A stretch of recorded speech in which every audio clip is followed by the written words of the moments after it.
안녕하세요, 송영선입니다.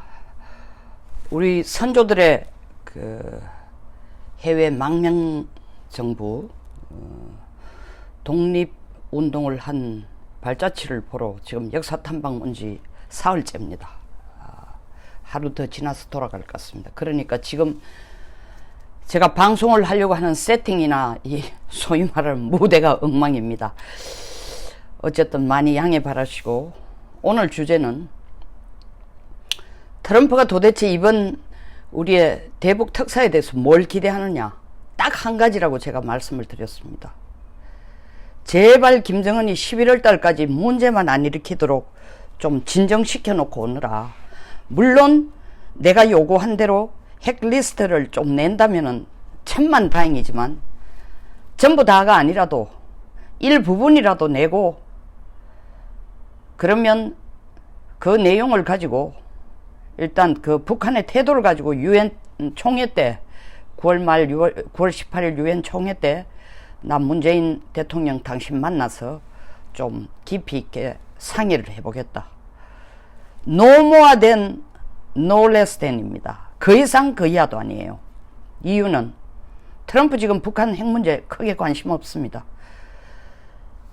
작년 3월 정의용 실장이 백악관을 찾아갈 때만 해도, 야, 이 문제 가지고 지금 국내 흔들리는 여론 한번 트럼프에게 긍정적으로 만들어 보고, 또 그때까지만 해도 미국의 경제가 아주 좋아진다는 구체적인 숫자도 좀 눈에 드러나게 안 났고, 그리고 사실 코미 FBI 국장이 문제를 시작한 러시아 게이트 문제도 주춤하는 듯 했지만 불씨가 아직 강하게 살아있는 상태니까 뭔가 탈출구가 필요했는데, 진짜 공교롭게도 혹은 다행스럽게도 트럼프에게는 국민의 90%가 북한 핵 문제가 미국의 안보에 가장 큰 위협이다라는 숫자가 나오니까 이 문제, 그런데다가 한국에서 김정은이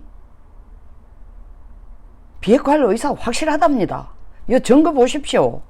선친의 유훈이라는 거 아닙니까? 들고 와서 그걸 잡았어요. 지금 상황, 그때까지만 해도 트럼프, 야, 나도 레간 대통령처럼 한판 크게 벌려야 되겠다. 강한 미국. 그래. 그리고 이 깔딱거리는, 그리고 눈앞에 이 핵탄두 한 10몇 개 가지고 내 앞에서 폼 잡고 위협한다라는 북한을 때리기보다는 차라리 내 편으로 끌어들여 가지고 중국 편에 서지 말고 내 편으로 끌어들여서 전쟁 없이 북한에 대한 폭격 없이 한번 해결해 보자. 잘 됐다. 도랑치고 까지 잡고 누이 좋고 매부 좋다 라고 판단을 한 거죠. 그리고 북한은 살살 달게해서 베트남처럼 제2의 베트남화 시장도 열고, 중국 쪽에 붙는 게 아니라 꼭 미국에 와가 착 달라붙지는 않더라도 적당하게 중국과 거리를 두는 국가가 돼서 때에 따라서는 중국의 자료를 좀 염탐을 해가지고 미국 편으로 와가지고 서주기도 바라고, 이 계산으로 했지만 생각보다 김정은이 몰랑하지 않았다는 걸 지금 깨닫고는 워싱턴 내에서는, 야, 트럼프 당신이 속아도 오지게 속은 거야. 3월 9일 정의용 실장이 백악관에 와서 얘기한 확실한 근거를 한번 내봐라 라고 따져야 될 시점 아닌가까지 나오고 있으니까, 트럼프는 지금 우리 아까 제가 말씀드린 것처럼 제발 김정은 11월 달까지만 좀 입 다물고 조용하고, 뭐 폭격하느니 어쩌니 말로 떠드는 건 괜찮은데 엉뚱한 짓 안 했으면 좋겠다. 그것만 각오를 받아오느라. 딱 하나뿐이에요. 그러니까 대북 방북 결과에 대해서 진심으로 좋은 결과를 기다린다 하는 게 진심이고, 또 좋은 결과라는 게 그거고, 근데 진심이라는 이야기를 붙이는 게 미국의 최고 관심사가 북한 핵 문제이기 때문에 진심이 아니고, 트럼프 지금 너무 바빠요. 보세요. 한참 잠잠하던 북한 핵 문제 때문에 한참 잠잠하던 탄핵 문제가 지금 선거를 2달 남겨놓고 급격하게 부상됩니다. 물론 그것이 사화산은 아니었습니다. 휴화산 상태였는데 이게 용암이 분출하려고 꿈틀거리고 있어요. 민주당이 다만 얼마나 용맹정진해서 이 문제를 터뜨리고 나올 것인가가 문제인데, 민주당은 트럼프 탄핵을 75% 찬성하고 공화당은 89% 반대를 하지만 미국 경제가 지금 잘 돼가고 있는 거 보면 탄핵이 그렇게 만만치는 않습니다. 그러나 민주당이 중간선거에서 이길 수 있는 카드는 탄핵을 가지고 들이대는 수밖에 없으니까 어쨌든 탄핵이 굉장히 골치 아픈 거예요. 지금 두 번째, 또 골치 아픈 것, 러시아가 지금 중동에서 시리아를 도와서, 시리아 정부를 도와서 그 안에 반정부군하고 계속 싸우는데 뒤에서 불을 살살 떼주고 있습니다.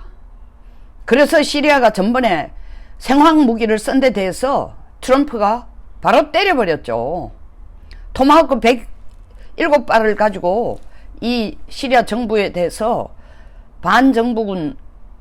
미국은 반정부군을 돕고 있으니까 바로 때렸을 때에 러시아가 뭐라고 얘기했습니까? 우리 가만 있겠다. 이거는 인권 유린이고 도덕상 할 일이 아니다라고 미국에게 막 열기를 뿜었지만 아무런 군사적인 대응을 안 했습니다. 그러다가 지금 미국이 정신이 없는 상황이고, 뭐 대중 무역전쟁, 북한 핵 문제, 탄핵 등등으로 정신이 없는 상황이니까 시리아가 이때를 틈타서 러시아에게 이란하고 터키, 최근 2년간 터키가 아주 러시아 쪽으로 가까워 가고 있습니다. 그리고 이란은 러시아의 뒷조정에 의해서 중동에서 종주국이 되고 싶어 하고 있어요. 그러니까 그 세 나라가 지금 규합을 아주 잘하고 있습니다. 시리아, 터키, 이란. 그리고 시리아가 이런 상황에서 러시아가 고! 해서 지금 터키, 이란이 시리아 정부군을 도와서 반정부군을 아주 크게 공격하는 이 난리를 치고 있습니다. 이거 아주 골치 아파요. 미국의 대외 전략의 넘버원이 사실은 북한 핵 문제가 갑자기 급부상을 해가지고 최우선시가 되어 있지만 IS 문제입니다.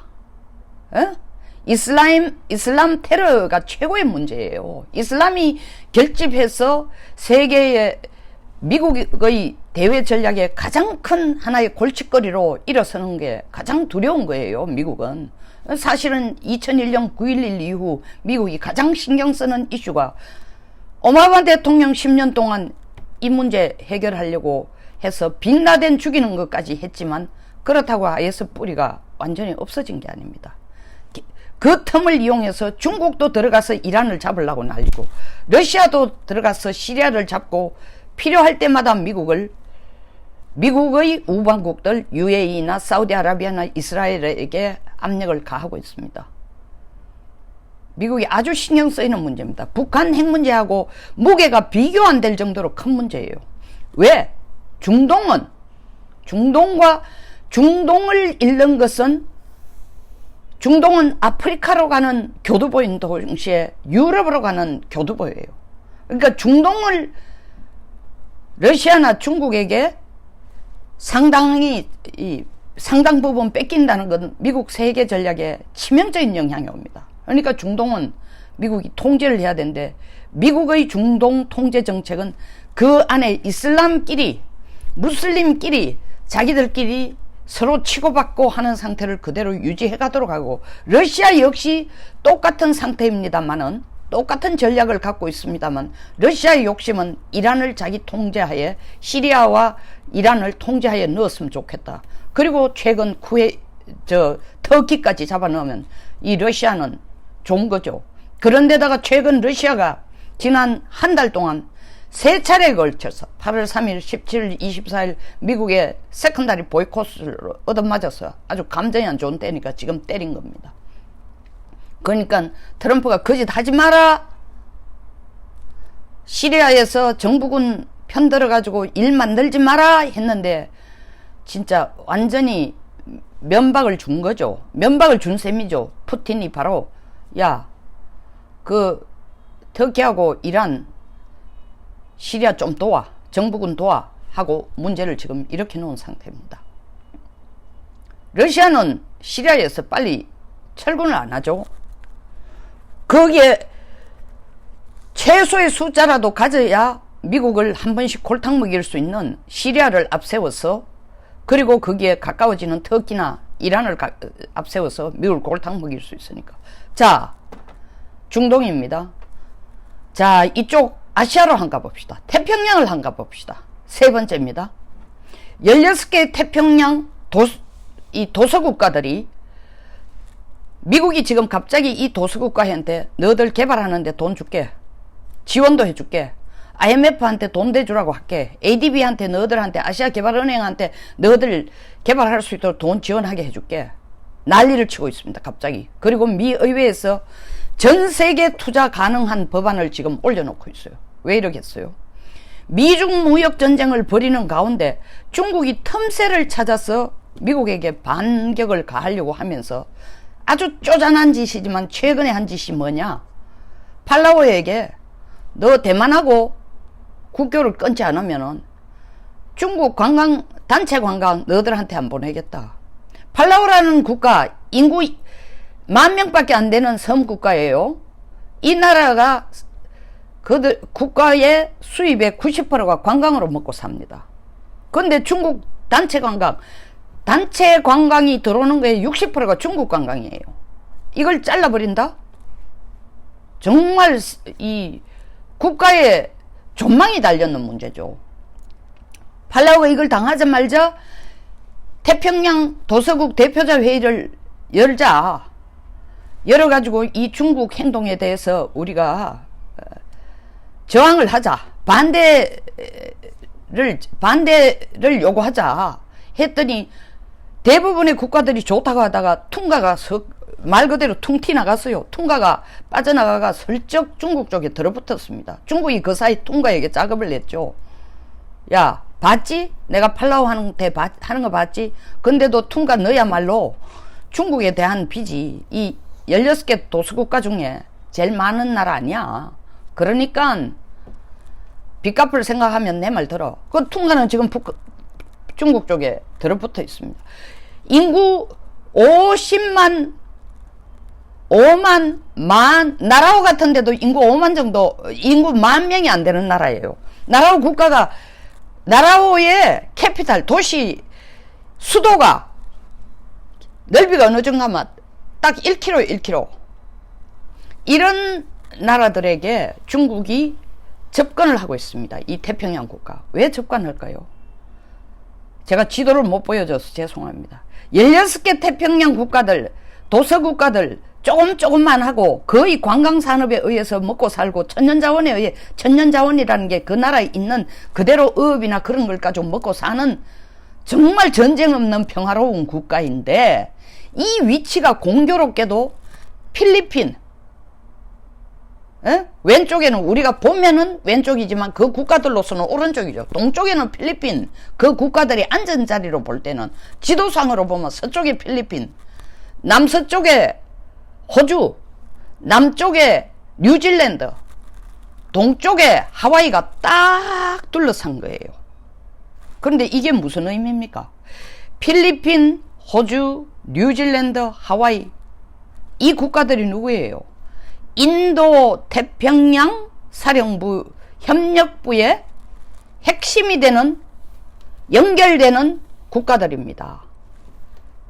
서태평양 사령부를 인도 태평양 사령부로 70년 만에 미국이 이름을 바꿨다는 것은 이 태평양의 중요성을, 그리고 태평양을 지키는 것이 중국의 확대를 봉쇄할 수 있다고 생각해서 거기에 플러스 인도까지 넣어서 인도 태평양 사령부를 만드는 게 아니라 기존에 있는 것을 인도를 플러스해서 이름을 인도 태평양 사령부로 이름을 바꾼 겁니다. 근데 이 인도 태평양을 완전히 똘똘 뭉쳐 한국만 지금 어정쩡한 태도를 하지, 거기 참여하는 이 국가, 여기에 플러스 대만까지 아주 짠짠하게 짱짱하게 묶어져 있는데 그 틈새를 끼들어올 수 있는 게 바로 마이크로네시아, 멜라네시아, 폴리네시아라는 이름으로 구성이 되어 있는 16개의 도서국가들이 앉은 자리입니다. 요리를 통해야 필리핀도 때릴 수 있고 하와이로도 나갈 수 있는 거점을 만들고 호주를 뚫고 나갈 수 있는, 호주를 지나갈 수 있는 거점도 만들고 뉴질랜드를 지나갈 수 있는 거점을 만들 수 있으니까 중국이 여기에 집중 투자를 지금 하고 집중 견제를 하고 있습니다. 실제로 보면은 중국은 여기에 2011년부터 투자를 하기 시작했어요. 투자라기보다 지원을 하기 시작했는데 그렇게 많은 돈은 아닙니다. 지금 한 7년에 걸쳐서 13억, 14억 정도 투자하고 치운 거지만 14억 달러 정도, 죄송합니다. 그러니까 14억 달러면 약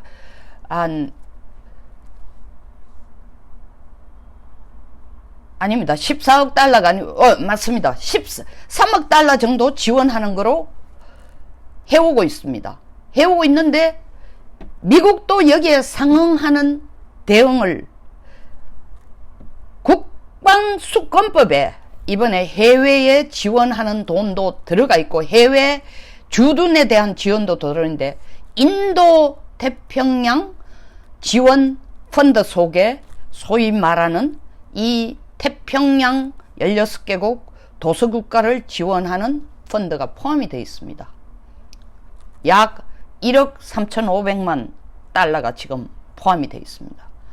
그러니까 이 펀드를 적각 써서 폴리네시아, 마이크로네시아,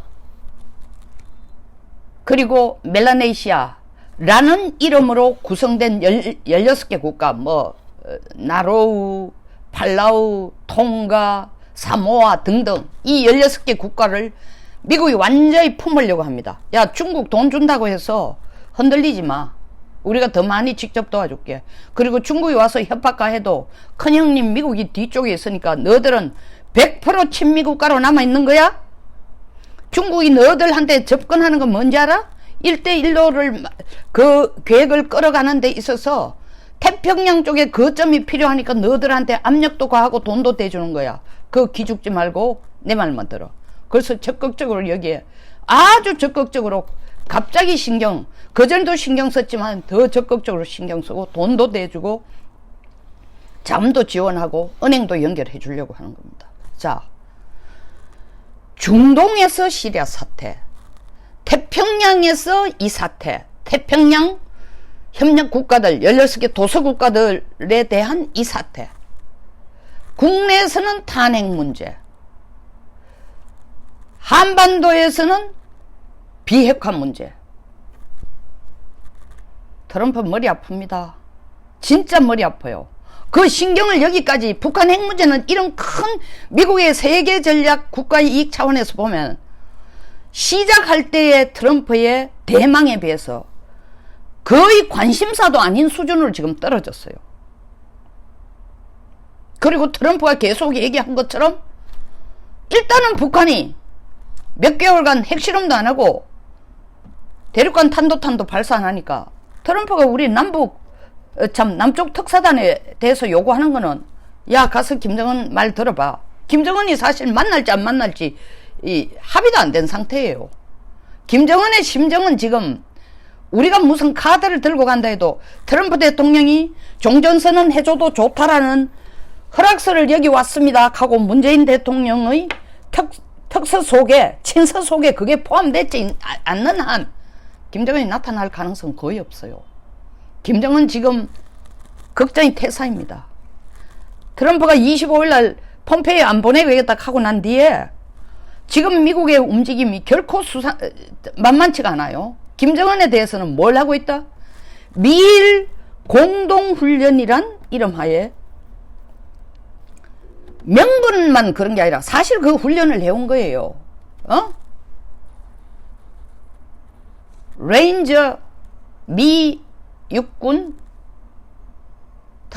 특수전부대, 네이비실 특수전부대, 24 전단 공군 특수전부대, CIA 패라밀리타리, 준 군사부대,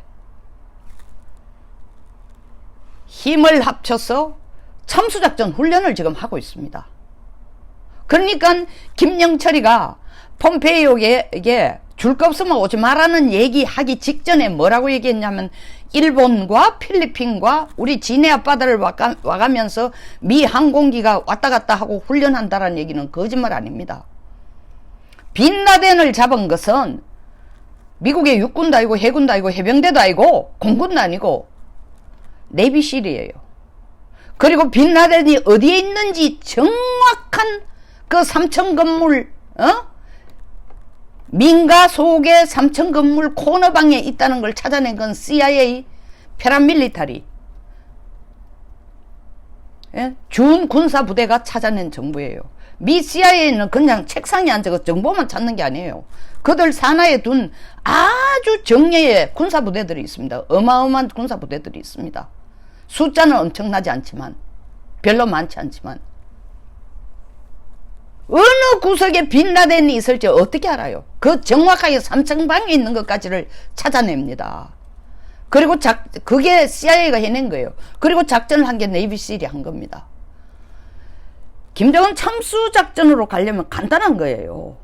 그러나 지금 트럼프의 관심사는 11월달 중간선거까지는 제발 북쪽이 내가 이면 시리아 문제, 중국과의 무역전쟁 문제, 더더구나 거기에 플러스 중국이 또 그 미국 눈치를 봐가면서 또 자기 기반을 만들려고 태평양까지 접근해가지고 말이야.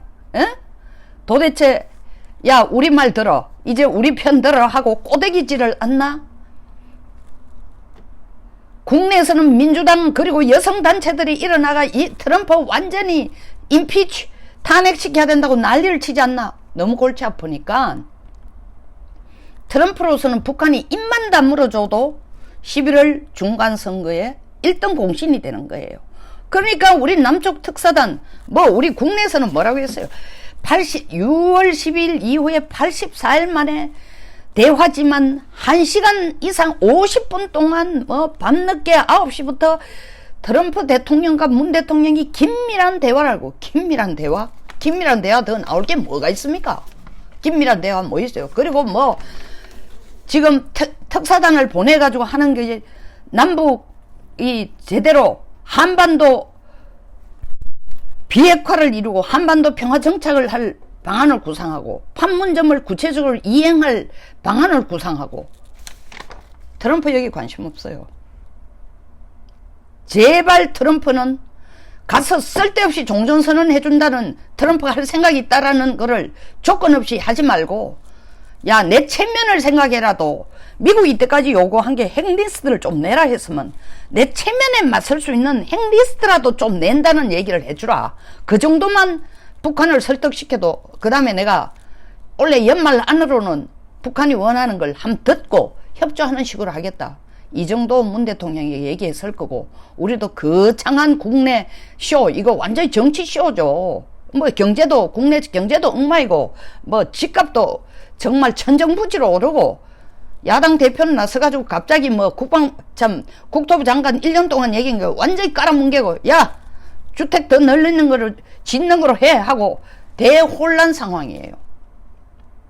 이런데 문 대통령이 뭔가 하나 지지율을 끌어올릴 수 있는 건 이 특사단을 통해가 뭔가 김정은을 더 똑같이 4.27처럼 이렇게 같이 손잡고 웃는 장면을 연출을 해야 되는데 그러기 위해서는 일단 북한으로부터 남북 정상회담 우리도 기꺼이 하겠다라는 답을 들어야 되니까 그 명분 만들어야 됩니다. 명분 만들기 위해서는 북한도 그럴듯하게 받아들일 걸 해줘야 되니까 그 쇼를 하기 위해서 지금 가는 거예요.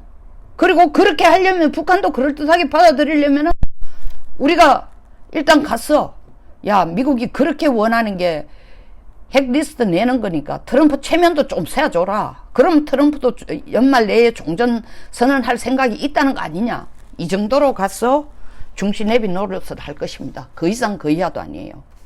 더 이상 북한 핵 문제는 워싱턴의 넘버원 탑 이슈도 아니고 이슈일 수도 없고 그러기에는 트럼프는 너무 바쁘고 미국이 버려놓은 세계 전략 속에 여기저기 문제는 엄청나게 벌어지고 있습니다. 더더구나 구구절에 뭐 중국에서 넘버 3의 서열 넘버 3가 가니까 푸틴도 안 간다 그러니까 김정은 김 다 셌는데 우리가 기범조로 가서 한번 분위기라도 띄워주는 그 이상 그 이하 뭐가 있겠습니까?